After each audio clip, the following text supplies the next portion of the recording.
Baik, assalamualaikum warahmatullahi wabarakatuh. Kembali lagi bersama saya Asep Maulana Ridwan, asal cabang HMI Purwakarta.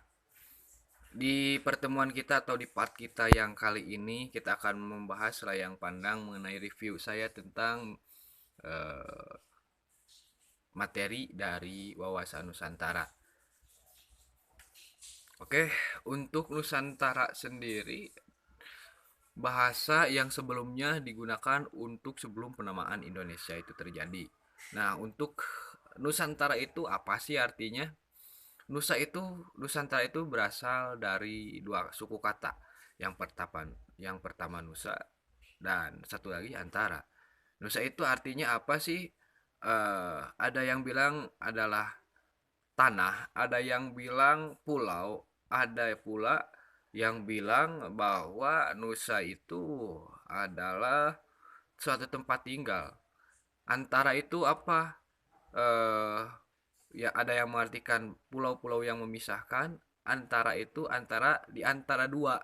Seperti itu. Jadi kenapa dinamakan Nusantara? Karena tempat atau tanah atau wilayahnya itu terpisah oleh keadaan geografis itu sendiri oleh lautan. Kurang lebih seperti itu.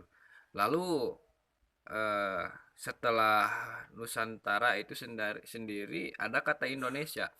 Kata Indonesia sendiri itu dimulai ketika pada pertengahan abad 18 ketika munculnya jurnal dari eh, kaum barat, yaitu jurnal yang berjudul The Indian Archipelago. Terus aspek apa saja sih yang harus dibahas ketika membahas tentang wawasan Nusantara? Aspeknya itu aspek alamiah, berarti meliputi wilayah, sumber daya alam, dan sumber daya manusia.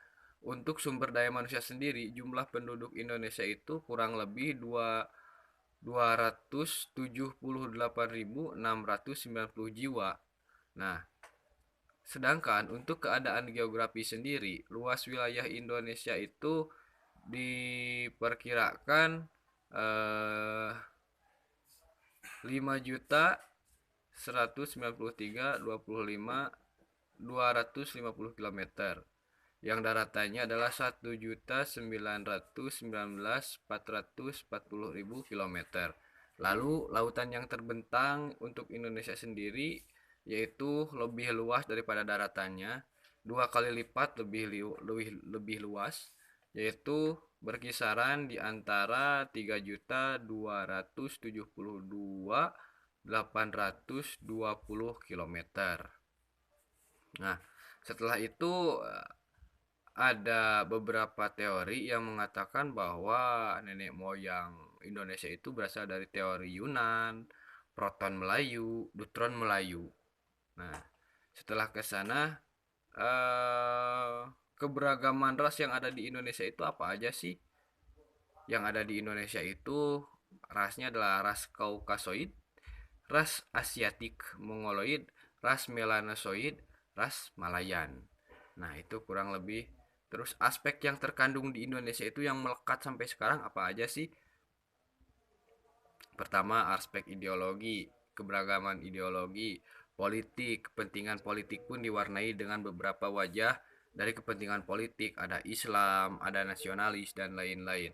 Ada ekonomi, ekonomi yang mempunyai cukup gambaran variatif di Indonesia, tidak hanya tentang suatu golongan, tapi beberapa golongan dari kaum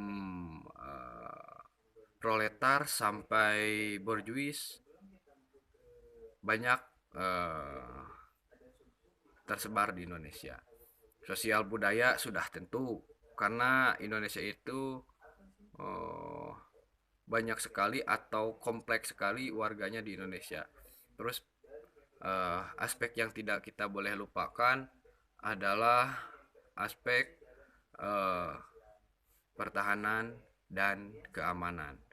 Baik, terima kasih untuk tayangannya untuk kali ini.